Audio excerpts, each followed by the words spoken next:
На 16 јануари, во студијато на МТВ се организираше хуманитарна емисија, аукција за собирање средства за настраданите од катастрофалното цунами во Азија. Во емисијата во живо, во која гостуваше речиси целата македонска естрада и уметници, 12 часа се одговараше на отворените телефонски линии од донаторите Македонски телекомуникации, Мобимак и Космофон. Пијанистот Симон Трпчевски го продаде новото CD издадено од Еми за 27.000 денари, а комплет од 20 CD-а на Синтезис се продадоа за 20.000 денари, додека насликан портрет на Есма Реджепова се продаде за 5.000 австралиски долари на македонец од Сиднеј. Во 2005 година, Советот на Европската Унија донесе одлука на Република Македонија да ѝ се даде кандидатски статус. По цели 15 години од стекнувањето на независноста, по сите внатрешни премрежја и конфликти, Република Македонија конечно се здоби со статусот земја кандидат за членство во Европската Унија. Стратешка цел на Македонија е членството во Европската Унија и НАТО. Кон Европската Унија постои една голема посветеност затоа што од она што го имаме досега во целиот тој процес укажува дека тоа е единствен начин, на доброволен начин да се согласите да го менувате вашето општество, да ги менувате навиките во функционирањето на институциите и доброволно да прифаќате промени во политичката, економската, социјалната сфера. Генерално 2005 година Македонија беше подинамично скроена, порешителна во реформирањето, го задржа темпото од 2001 кога добивме договор за стабилизација, па потоа решителниот и брз одговор на речиси 3000 прашања, што зборуваше за капацитетот на тогашната администрација, па и сега на дел од државната управа да одговори на тие сложени акија и прашалници. Тоа се реформи кои имаат за цел да доведат на вистина живот кој доликува на генерациите на денешното време. Значи, затоа Европа е многу повеќе од она институционална рамка која ние ја доживуваме преку реформите. Поднесувањето и прифаќањето на поднесокот на Република Македонија од страна на меѓународната заедница и на Европската Унија одеше многу глатко. Се направи во Ирска, во еден народ кој има големо разбирање, односно кај еден народ кој има големо разбирање за македонските трауми, самиот поделен, обесправен во еден свој дел и така натаму. Во тој момент Грција немаше таков ултимативен, ригорозен став, дозволи да се направи тој исчекор. Мислам дека Грција во тој период процени дека е се уште рано да ја започне блокадата, затоа што имаше можност тоа да го направи кога ќе треба да се додели датум за почеток на преговори. И веројатно не сакаше уште во тој период да започне една конфронтација која што секако си има своја цена и за самата Грција, затоа што колку и да ние трпиме одредена политичка штета заради проблемите со Грција, и самата таа има еден политички притисок. Не беше едноставно, меѓутоа во контекст на тогаш поставените интересни групи на Европската Унија се успеа да се изнајде некаков модалитет да и се даде на државата кандидатски статус, дури со нотирана неспремност на нашата држава за овој кандидатски статус. Имено добивме кандидатски статус, но без датум за отварање на преговорите, што значеше дека се уште има дел од домашната задача за исполнување. Таа одлука беше логичен след на нештата од 2001 година до 2005, мислам дека имаше еден нормален, следователен развој на односите на Република Македонија со Европската Унија. И тоа во констелација која што не е многу различна од таа што е денес. Тој беше резултат на тоа што тогашната влада направи многу чекори во делот на спроведување на Охридскиот рамковен договор. Немаше некои други значителни реформи во државата надвор од оние кои што беа дел од спроведувањето на рамковниот договор. Беа направени чекори кои што беа дури повеќе отколку можеби што беше потребно согласно Охридскиот рамковен договор и во тој контекст Европската унија, која што тоа го подржуваше, сакаше да го награди тоа. Прашањето за добивање на кандидатски статус за Македонија не зависи само и исклучиво од перформансите на општествените трансформации, туку зависи од политичката волја и од стратегискиот интерес на членките на Европската унија дали ќе продолжат со интензитетот на проширувањето, дали дефинитивно својата граница ќе ја доведат до Балканот или вклучувајќи ја и Турција или ќе останат на периферијата некаде до Хрватска. И тоа беше на некој начин евеви награда затоа што го направивте ова со Охридскиот рамковен договор, меѓутоа бидејќи друго не направивте, други реформи и напредоци, ќе почекате за датум за преговори. Статус кој представуваше сериозно признание на граѓаните на Република Македонија за сите напори кои заедно со одговорните државни органи ги вложија во функција на исполнување на потребните критериуми. Европа е едноставно стил на живот. Да дојдете да станете човек кој ќе биде почитуван, да бидете човек кој живее од 21 век, кој може да влезе на пазарот на трудот, да влезе на широкиот отворен простор, да се надпреварува, да се докажува и да го освои она што му припаѓа. Но за да се постигне тоа, не е доволно само политичките елити да се договараат меѓу себе или пак политичките елити да тврдат дека имаат некаков си договор или основа за договор да спроведат одредени политики. За да се постигне таа цел, треба да вложат или да придонесат сите општествени структури. Главно Република Македонија, барем од Европската унија, се сметаше дека ќе добие значаен поттик со ваквиот кандидатски статус, на тој начин што потоа ќе се овозможи забрзување на темпото на реформите. За жал немаше други видови на реформи, значи реформи во економијата, во правниот систем, реформи во поделни сектори, земјоделието, образованието, здравството и така натаму, така што Европската унија беше свесна на тоа. Всушност, кандидатскиот статус или моментот на добивање беше едно зацкривање под тепих на вистинските проблеми и тоа се покажа во наредните години, кога на Македонија и треба уште добри 2 години за да си ги дозаврши домашните задачи, за да може да продолжи понатаму кон следниот чекор, а тоа е добивање на позитивно мислење за отварање на преговори. Целата постапка околу официјалното добивање на статусот на земја кандидат започна уште во февруари истата година, кога владата на Република Македонија официјално го достави одговорот на прашалникот на Европската комисија. Неколку месеци подоцна, владата и официјално до Брисел ги достави одговорите на дополнителните прашања. Тоа е единственото собирање, значи единственото собрание на Република Македонија во која имаше политички диалог, која возможи промена на уставот, донесување на двотретински закони, кои донесоа на Македонија потоа голем напредок во доближувањето кон Унијата и за среќа по изборите, кога ВМРО-ДПМН се врати во коалиција со други, јас веќе не бев пратени, партии успеа тој тренд, таа нагорна линија да ја изведе до крај.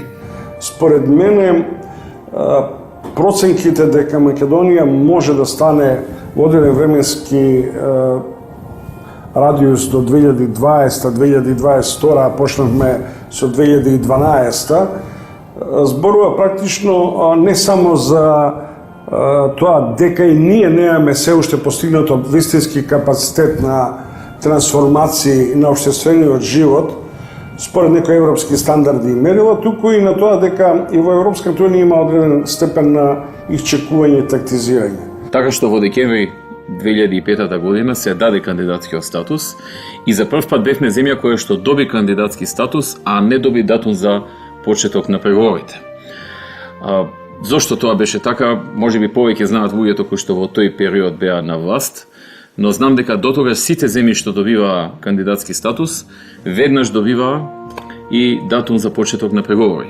Со очекување и во Брисел, и во Скопје, и кај македонските граѓани дека во некој разумен рок во следните година до 2 ќе почне и процесот на преговарање и знаејќи ги од прилика како се движат периодите на преговарање, особено на земји со димензии слични на нашата, постоеше некој очекување дека до 2010 година Македонија може да биде дел од Европската Унија или многу близо до Европската Унија. Една од можните причини е затоа што кандидатскиот статус беше на некој начин даден само заради направените чекори во Охридскиот рамковен договор и Европската Унија не гледаше други реформи. Значи, таа даде политичка подршка на спроведувањето на Охридскиот рамковен договор или политичка награда, ако сакате, но истовремено ја закочи работата за датум за преговори, затоа што сметаше дека потребно е да се направат и останатите реформи. Знаете што? Кога ќе заминете во Словенија или во било која средноевропска земја која е членка на Европската Унија и по патиштата ќе ги распознаете разликите меѓу Македонија и Европа. Кога ќе ги видите руралните места на Словенија кои имаат стопански двор, па потоа имаат економски дворови, а пред своите дворови куќи имаат вистински паркови од зеленилови, зборува за сосема различното ниво на културолошко, социолошко, па и урбано живење. Но радоста беше поматена од еден навидум беззначаен настан – Кондово. Ова е униформата на полицајците. Знам дека се добри. Што да ни помогна за се што треба. Вака стојат работите во Кондово. Изјавата на најмладите треба да ја чувствуваат за своја и постарите жители. Лошите сенки од пред Нова година да се тргнат настрана. Стојбата е нормално добра, патролираме нонстоп, зависи од смените. Прва смена, втора, трета, нонстоп има полицајци, имаме соработка со народот. Довербата полека ја враќаме и многу ни помогна реализацијата на проектот полициско работење во соработка со заедницата. Жителите на Кондово, работејќи ги дневните домашни обврски, скромно го коментираат животот во нивното село. Све е добро, нема проблем во Кондово. Све тој што беше, све добро. Настаните кои во текот на 2004 година се случуваа околу ликот и делото на Агим Красничи, само наречениот командант на Кондово, продолжија и во 2005 година. Медиумите во Македонија повторно почнаа да јавуваат дека Красничи и неговата вооружена група повторно се појавиле во Кондово. Со оглед на искуството и начинот на кој е организирана и функционира македонската држава, а тоа значи кој е капацитетот институционален на оваа држава, секогаш и се би можело да ја дестабилизира. Во тој контекст и настанот во Кондово можеше да има импликации безбедностни пошироки. Некако ние навикнавме на такви инциденти во постконфликтниот период и не ни беше нешто ново, да кажеме. Иако за секоја нормална држава тоа би била ненормална ситуација. И ситуација која може да се окарактеризира како апсурдна и која навистина не би требало да се случи. Значи, времето кога се случи е брзо после така наречената војна со ОВК или со УЧК,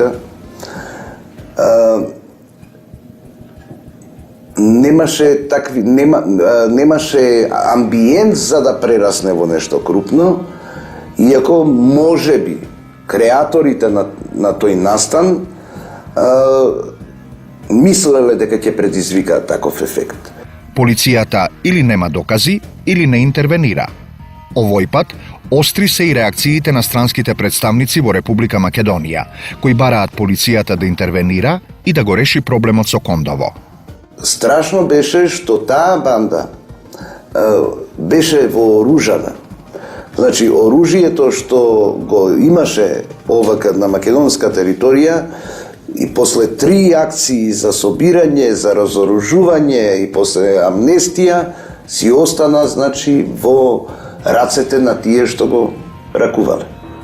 луѓето знаеат дека 15-20 луѓе, колку и да биле во Кондово, немаат можност да издржат некаков си вооружен конфликт со безбедносните сили во период постконфликтен и да предизвикаат нешто поголемо или поголема дестабилизација на земјата. Случајот Кондово не ги тангираше односите меѓу македонците и албанците, меѓутоа, иако што во јавноста се имаше обид така да се представи, мислам дека тоа беше еден обид да се предизвика политиката на премиерот Бучковски. Мислам дека тој инцидент, барем според мене, беше на некој начин поврзан со тогашниот председател Црвенковски. До овој момент информации, па дури индикации дека за случувањата во Кондово или за експлозиите пред полициските станици Битпазар, односно ракетирањето на полициска станица во Ратница, не постои, значи, нити информација, нити доказ, нити индикација дека зад тоа стојат служби на соседни држави. Изјавата на председателот Црвенковски дека надлежните институции мора да ја решат ситуацијата во Кондово за Министерството за внатрешни работи представува голема провокација. Но полицијата не реагира. За доцнетата акција на полицијата, дури кон крајот на годината, како и повлекувањето на вооружената група на красничи, како да беше дел од едно поголемо сценарио, зашто пишуваа некои странски медиуми, а беше пренесено и од домашните. Македонската држава во името на соживотот и рамковниот договор и духот на рамковниот договор влезе во преговори, суштински преговори со една селска банда. Тоа беше застрашувачки. Тоа го покажуваше реалниот капацитет на институциите. Сепак мислам дека Красничи вистински работеше за тогашниот председател Црвенковски, кој сакаше да покаже дека Бучковски не е кадарен да ги решава проблемите во Македонија. Красничи до тогаш беше анонимност, никој не го знаеше. Но сигурно немаше да остане таков да не се случеше Кондово. Човекот апсолутно мислам дека одигра улога која му ја наметна одредени политички партии во тој период и беше само маша на одредена политичка партија и се работеше, мислам, да е контролиран инцидент, односно динамиката на тие случувања таму ги водеше некој друга, не Агим Красничи и неговата група во Кондово. Трифун Костовски како кандидат за градоначалник го промовираше во едно младо, убаво момче за кое му е чест да го придружува во кампањата во средините кои се населени со албанци. И ние секоја вечер на телевизија ни парадираше Агим Красничи како еден, не знам како да кажам, еден угледен сограѓанин кој е во функција на кампањата на идниот градоначалник. Мислам, стварно дегутантни сцени си изнагледавме. Ја мислам дека тој апсолутно на крај сам виде дека беше искористен за некои други цели кои што сакаше да ги постигне одредена политичка партија. Тоа најдобро сам го осети, уште го осеќа, затоа што заврши во притвор во 2008, затоа што се стави во улога да помогне на некој, кршејќи ги законите на земјава и на крај сите го заборавија. Ваквата атмосфера, како и целата постапка за донесување на новиот закон за територијална реорганизација, ја одложија целата постапка за спроведување на локалните избори.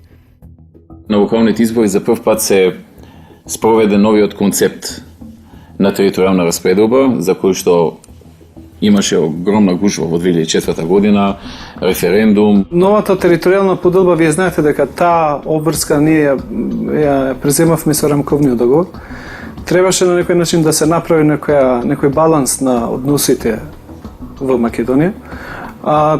Дали се како тоа се одрази во Македонија? Министерот Сулемани вчера и денеска контактирал со представници на локалните самоуправи на Чешиново и на Облешево во правец на помагање во изнаоѓањето решенија за прашањето каде да биде општинскиот центар. Владата ќе им препорача на чешиновци и тие да распишат референдум, како што направи Облешево во 2004 како прва фаза во решавањето на проблемот. Знаете, во услови кога политичките партии беа ставени во позиција да мора да се договора за тоа, затоа што тоа беше еден од законите кои што произлегуваше од рамковниот договор, мислам дека направија компромис кој за тоа време беше можен. Се случи еден голем политички пазар со кој што се прекроија границите на локалната самоуправа не од функционален, не од аспект на потребите на локална самоуправа и населението, туку од аспект на политичките партии, тогашните политички партии на власт, за да може да останат на власт. И затоа мислам дека се уште ги трпиме последиците од таа да речам неефикасна или недобра територијална поделба. Дали функционираат? Функционираат. Ние гледаме дека функционира, но ако се прашуваме дали може реално да се направи подобра територијална поделба, ја мислам дека може.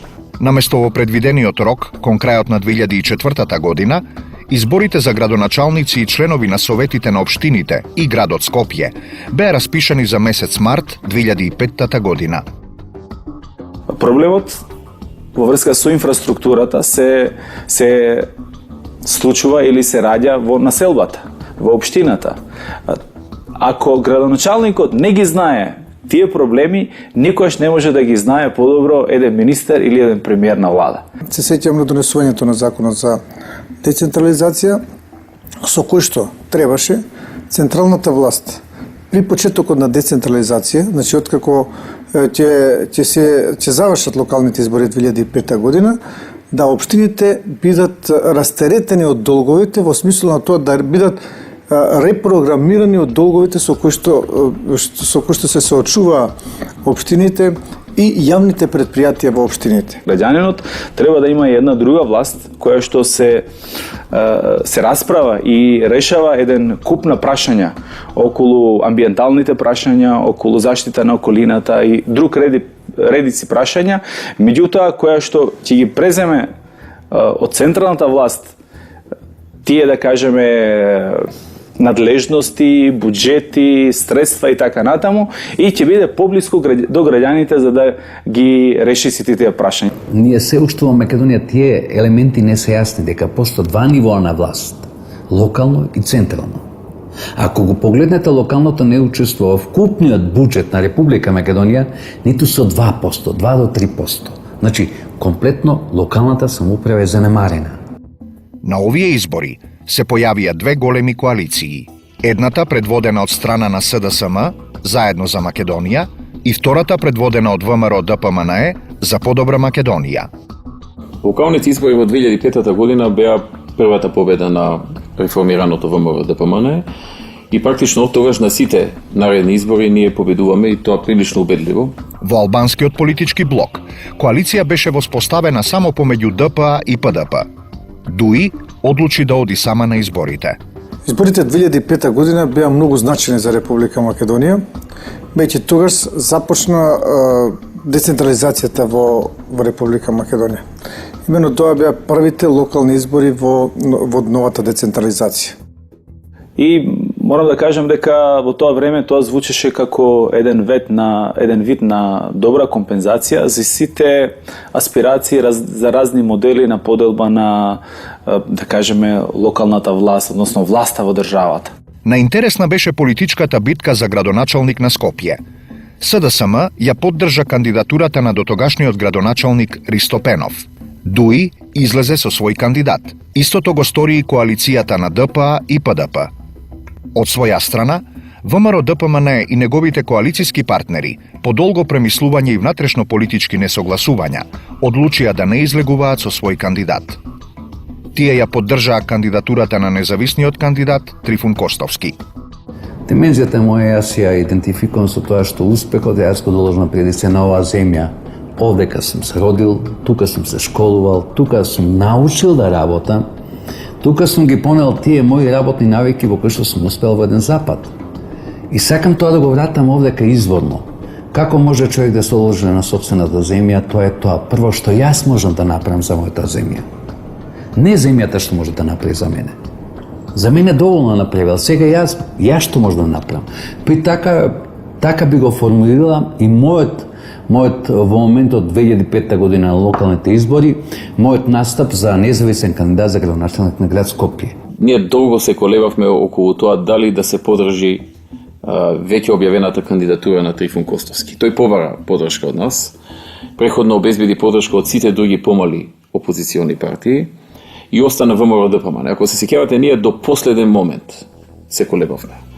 И некаде последните денови, ден-два пред завршувањето на рокот за истакнување на кандидати, по долги анализи, дискусии внатре во партијата, оценивме дека треба да го подржиме.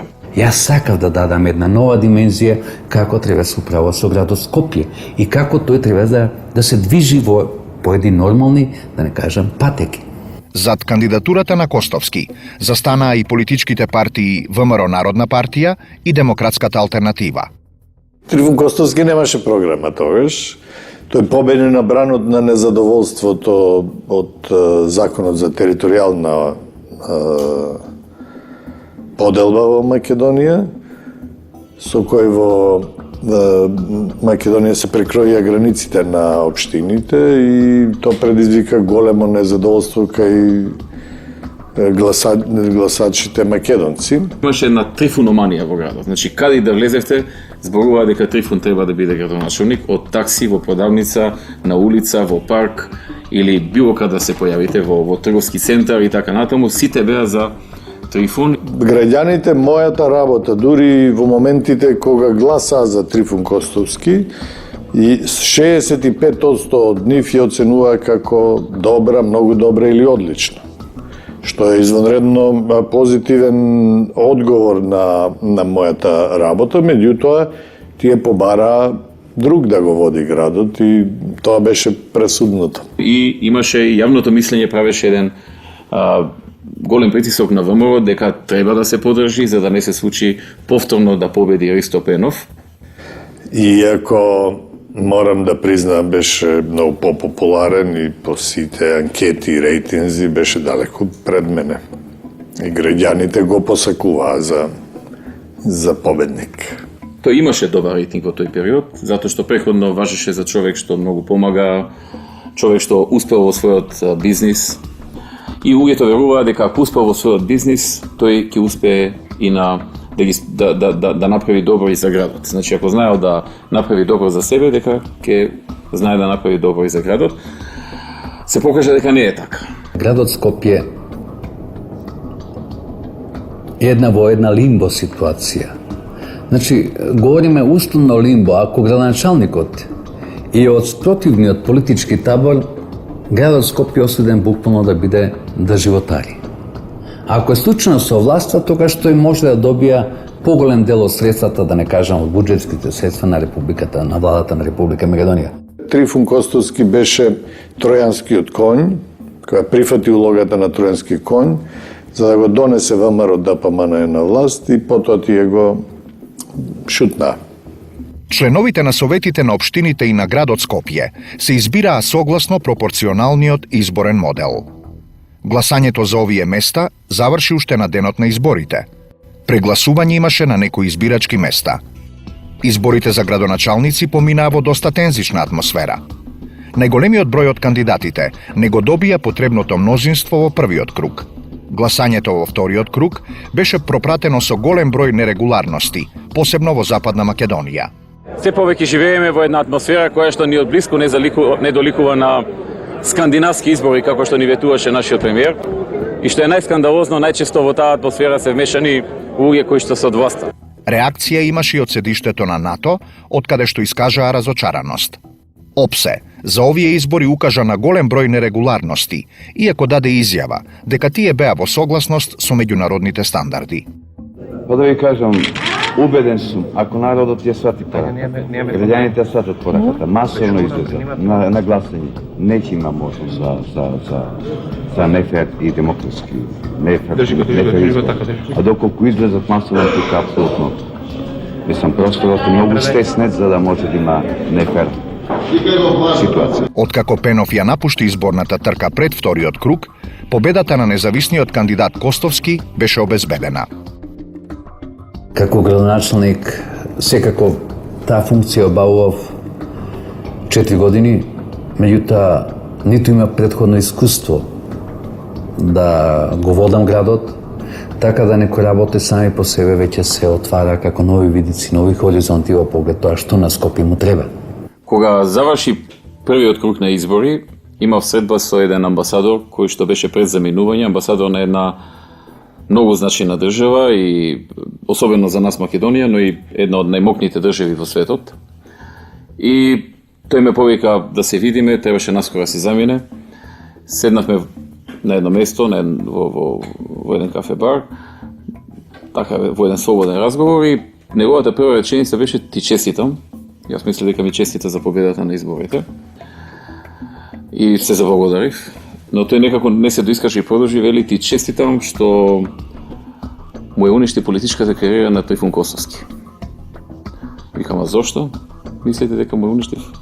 Па затоа што вели да не победеше сега со ваша помош, веројатно ќе беше наредниот председател на Република Македонија, а сега откако вие му помогнавте да победи на овие избори, ќе се види дека тој нема таков капацитет за таква работа и нема никогаш во животот да добие шанса од граѓаните за таква работа. Избирачите добиваат 2 гласачки ливчиња, едното за членовите на Советот, а другото за градоначалник на општината.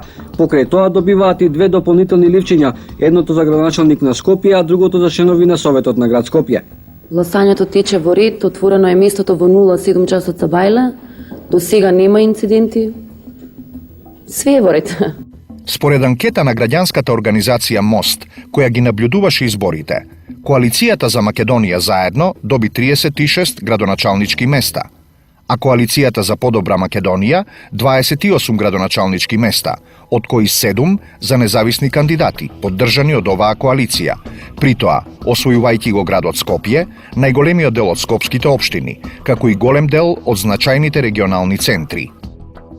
Тие избори беа карактеристични што ВМРО ДПМН, освен што преку Трифун Костовски оствари победа на ниво на град Скопје, ги доби речиси сите општини во Скопје. Освен една, победивме во сите општини во Скопје, каде што живее доминантно македонско население. Победивме и во другите поголеми градови, како што е Битола, Прилеп. Победивме во поголем број места, Радовиш и така натаму и беше јасно дека победата е на ВМРО ДПМН на тие избори. И тоа, како што кажа, беше првата наша победа откако ВМРО ДПМН ја доживеа реформата. ВМРО Народна партија освои 3 градоначалнички места. 2 градоначалнички места и припаднаа на коалицијата ДПА-ПДП. Додека владеачката ДУИ успеа да ги освои градоначалничките места во најголемиот дел општини со мнозинско албанско население, вкупно 15. Завршија локалните избори, јас станав градоначалник на општина Газива и тогаш исто така Трифун Костовски стана градоначалник на градот Скопје.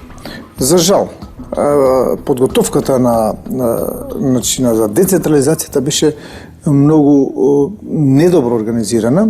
Имено, иако завршија локалните избори, се уште вработените од оние подрачни единици кои што делимично или целосно требаше да преминат во локалната самоуправа, се уште не знаат кој од нив ќе преминат и кога ќе преминат. Мислам дека проблемот не е толку ниту луѓето кои што го презимат мандатот да бидат градоначалници или советници.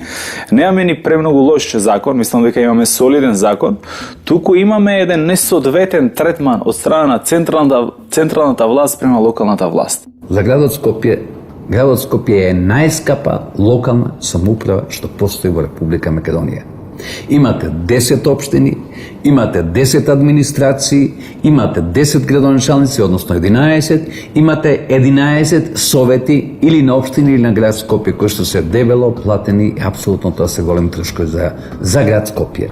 Она што исто така карактеристично е тоа што добар дел од долговите или неголемиот дел од долговите воопшто не беа репрограмирани. Особено беше тоа чувствително во делот на образованието, бидејќи училиштата беа задолжени кај приватните превозници за превоз на ученици и кај дистрибутерите на топлинска енергија, бидејќи државата години наназад не ги имаше плаќано долговите. Веднаш по завршувањето на изборите, владата на премиерот Бучковски во процедура го пушти законот за употребата на символите на заедниците. Согласно Охридскиот рамковен договор, неопходно беше во Република Македонија законски да се дефинира употребата на символите на етничките заедници. Македонија е држава со прилично уникатни решенија во поглед воопшто на третманот на малцинствата и оттаму малку е нецелисходно да се говори за компаративни искуства, бидејќи ако се потпреме на компаративните искуства, нашиот систем би требало да колабира до сега. Значи, во нашиот правен систем, како резултат на еден политички процес, вградени се решенија кои што воглавном ги нема во ниту едно законодавство во светот. Овој закон предизвика бурна расправа, како во собранието, така и во јавноста. Расправата не беше околу прашањето дали етничките заедници имаат право да ги употребуваат своите символи, туку кој символ ќе ја представува албанската заедница во Република Македонија. Албанскиот политички блок излезе со единствен став, дека нивен символ е знамето, кое во исто време е и државно знаме на Република Албанија, представувајќи го тоа знаме не како државно, туку како етничко. Основна работа во меѓународното право е дека државните символи и нивната употреба на територија на друга држава означуваат меѓу другото проширување на суверенитетот или повик за проширување на суверенитетот. Меѓутоа, и како такви би требало да создаваат проблеми. Mendoj se miratimi i një ligji me të cilin do të rregullohesh përdorimi zyrtar i simboleve kombëtare krijon parakushtet optimale të një respekti të ndërsjellshëm mes të dy komuniteteve më të mëdha në Republikën e Maqedonisë. Është e vërtetë se shqiptarët historikisht në këto territore kanë pas problem në përdorimin e lirë të simbolit të tyre kombëtar dhe kjo ka qenë një shenjë e krijimit apo të prodhimit të reaksionit edhe të raporteve të këqija ndëretnike mes popullatës shqiptare dhe popullatës maqedone. Kështu që miratimi i një ligji për përdorim të simboleve kombëtare në Republikën e Maqedonisë dhe në këtë drejtim të simbolit kombëtar shqiptar ndikon drejt për drejt në relaksimin e raporteve dhe në marrëdhëniet shumë të mira ndëretnike mes komuniteteve. Respekti ndërsjell gjithmonë është mirëqenie, është krijimi një perspektive të mirë për qytetarët e Republikës së Maqedonisë. Веројатно, како резултат на еден политички компромис кој што не мора да е најздрав, најправилен, теоретски најдобро поставен, е дојдено до ова решение и како такво го имаме. Значи, не можеме да се потпреме на туѓите искуства за да кажеме дали баш треба или требаше да произведе позитивни резултати. Sa i përket miratimit të ligjit, mendoj se ka ndikuar shumë pozitivisht në relaksimin e raporteve ndëretnike, ndërsa sa i përket përdorimit të simboleve kombëtare në shtete të tjera, mendoj se Maqedonia është shtet i veçantë, ka specifikat e veta dhe gjithmonë zgjidhjet përbëhen në përputhje me specifikat që ka një shtet me atë që është edhe përbërja etnike në Maqedoni. Mendoj se kjo është një standard i mirë për gjithë qytetarët, është një shembull i mirë për shumë shtete multietnike dhe multikonfesionale. Животот во Македонија продолжи понатаму. Чаша мед помешана со чаша пелин.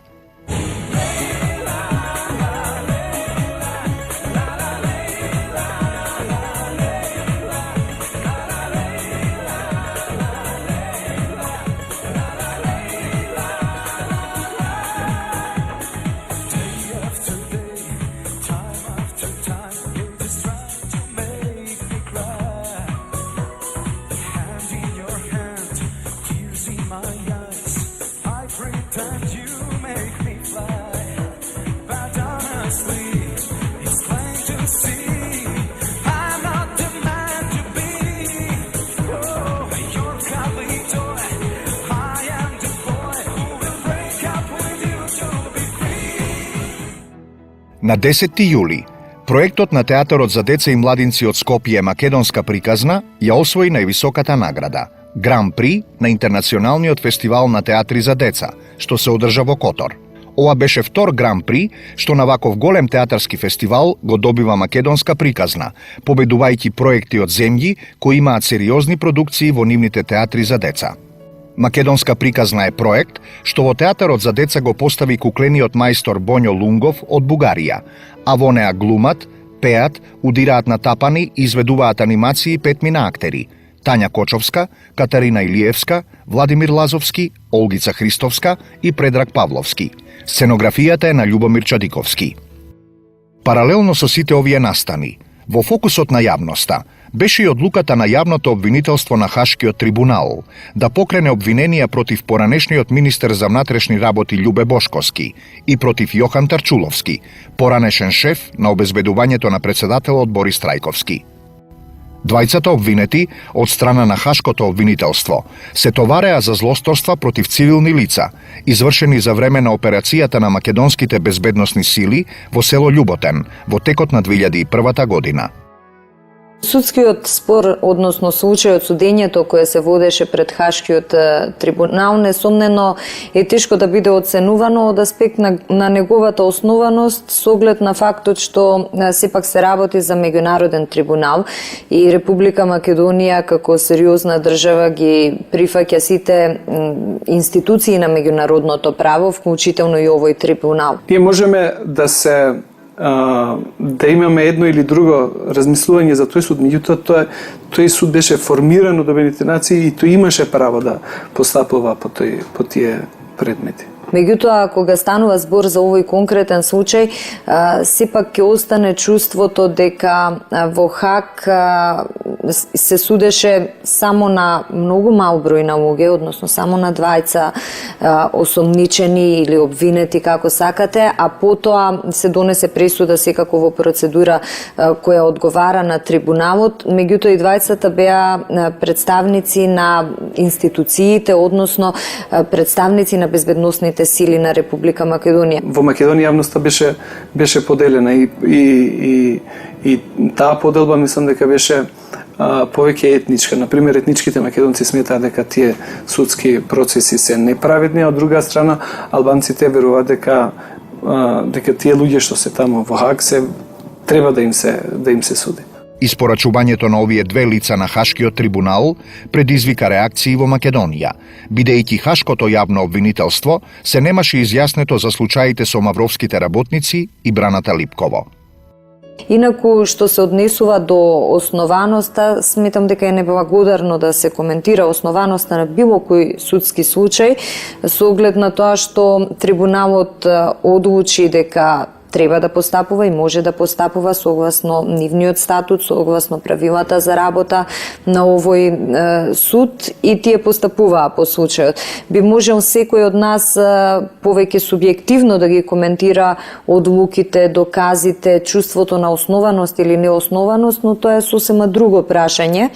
Јас можам да го кажам, моето лично чувство се разбира кога човек ќе се сети како започна целата таа постапка од самото приведување на тогаш осомничените, односот на државните институции во тој период. Верувам ќе се сетите дека еден од тогаш приведените Јохан Тарчуловски беше буквално киднапиран од улица, не му беа овозможени нити оние елементарни права да го контактира семејството, да добие право на бранител. Кон крајот на годинава, внатрешен потрес во СДСМ. Долгогодишниот виден член на оваа партија и кандидат за председател на Македонија во текот на изборите 2000 година, Тито Петковски, поднесе неотповиклива оставка на сите функции во партијата. Политичкиот став се гради и политичкиот став може да се промени. Јас реков во моментот кога се прави преиспитување на еден политички став, она што е по-продуктивно, подобро за партијата, може политичкиот став да се промени. Истовремено, со оставката, Петковски најави формирање на нова партија. Раководството на СДСМ ја прифати оваа оставка, ставајќи ја во контекст на личните амбиции на Петковски. Мислам дека сите председатели на партијата токму сакајќи партијата да диши онака како што тие сметат, се залагат за внатрешно партиско единство. Меѓутоа тоа не се подразбира како внатрешно партиска демократија. Уште од 2005 Брисел, значи седиштето на Европска Унија, во неколку наврати и на Бучковски, и на Шекеринска, и на Илинка Митревска, им праќа јасни, недвосмислени пораки дека нивната партија не може прво да се носи рамноправно на политичкиот пазар на изборите со никаков рейтинг, односно со политика која не произведува резултати кои се препознатливи па за гласачите. Олигарсите кои ги создаде СДСМ на почетокот на 90-тите во 2005 веќе се доволно богати, доволно самостојни, дебели, нивните деца школувани на добри универзитети и не сметаа дека му должат нешто на Црвенковски за својата кариера. И доаѓа до таа катарза од внатре. Таа катарза од внатре имаше најлоша можна завршница. А тоа пречистување не се случи, значи се исчисти вториот, третиот ешалон на партијата, отидоа Фрчковски, отидоа Јане Милјовски, отидоа ред други, но остана врвот. За разлика од овие потреси во СДСМ во првата половина на оваа година, на страната на десницата дојде до обединување. Старите кадри на ВМРО ДПМНЕ одлучија да се вратат кон својата матична партија. Борис Мејковски, поранешен генерален секретар на ВМРО ДПМНЕ, и Доста Димовска, во знак, како што изјавија на пресконференција на христијанско помирување, влегоа во коалиција со ВМРО ДПМНЕ. Се приклони и пратеникот Маријан Ѓорчев, кој заедно со уште 4 други пратеници од редовите на ВМРО Народна, на поранешниот премиер Љупчо Ѓоргиевски, ја напуштија пратеничката група на оваа партија. Кон средината на септември, посредникот Нимиц излезе со предлог од 13 точки за начинот на надминувањето на недоразбирањата помеѓу Република Македонија и незиниот јужен сосед. Главниот предлог на посредникот Нимиц беше употребата на тројна формула за уставното име на државата. 2005 година Нимиц даде еден предлог кој што имаше некаква тројна формула, значи 3 варијанти на име. Имаше исклучително сомнителна понуда во делот на јазик и националност. Република Македонија имаше ретка можност со прочуениот предлог од 13 точки на посредникот Метју Нимиц, кој беше практично симбиоза на дотогашните размислувања на двете страни на разговорите. Јас бев повикан како председател на најголемата опозициона партија во парламентот. Таму беа Бранко Црвенковски и уште Бучковски и уште неколку политички актери. Од мене беше побарано да дадам подршка. Веруваа дека Грција нема да го подржи и дека тоа би била некаква предност во меѓународните контакти за нас. Меѓутоа, јас им кажав дека не можеме да влеземе во таков ризик, да очекуваме дека Грција нема да го подржи. Туку треба да кажеме принципијално дали е тоа добро за нас или не е добро за нас. Проценка на ВМРО ДПМНЕ беше дека тоа не е добро, таквиот предлог за Република Македонија, и рековме не треба да си играме играчки, додеме на блефови, затоа што блефот од 10 пати еднаш нема да успее. Имајќи ги во предвид сите овие факти, флексибилности и така натаму, ова е вистински момент за ова. Ја повикувам оваа влада во најбрз можен рок да организира референдум за зачувување на уставното име на Република Македонија. Тој референдум ќе го поддржиме сите ние, сите опозициони партии, самата власт и самата опозиција, без да го делиме народот, и тоа е гаранција дека тој референдум ќе биде успешен. И тоа е нов момент потоа во натамошните разговори околу уставното име на Република Македонија. Една работа да се разбереме, ние постојано тука грешиме. Посредникот нема улога да ни дава предлози. Неговата задача е врз основа на кажаното, на разговорите, а не на преговорите. Ние не преговараме, разговараме, врз основа на кажаното на разговорите, да состави нешто што му личи на компромисен предлог и да го стави на маса на разговорите, за да учесниците на тие разговори кажат колку тоа е прифатливо или не. Во меѓувреме додека траеше таа расправа, Грција го одби. Подосна рекоа, ајде сега, бидејќи Грција го одби, ние да кажеме дека не е прифатлив. Јас им реков дека тоа исто така не е добро. Значи не е само причината дали Грција ќе го прифати или нема да го прифати, имаше и втора причина, а тоа беше нарушување на нашите преговарачки позиции. Доколку ние во тој момент прифатевме такво нешто, кое што веќе Грција го беше отфрлила, наредните преговори ќе почнеа од таму, од тоа што сме го прифатиле, па кон полошо.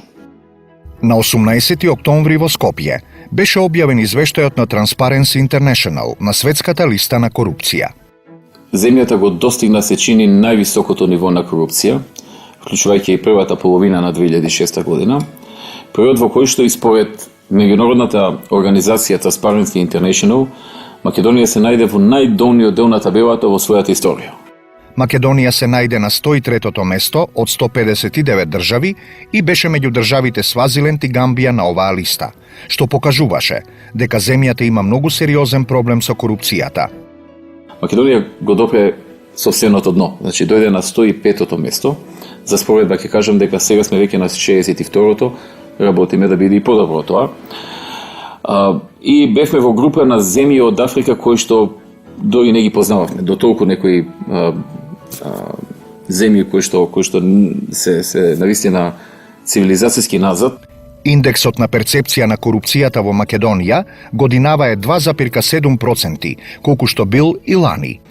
Што беше многу лошо за имиджот на државата, но и беше реално осликување на состојбите во државата. На 21 декември на ЛТУ арената во Диселдорф се одржа фудбалскиот надпревар, мечот против сиромаштијата, кој го организираа Роналдо и Зинедин Зидан.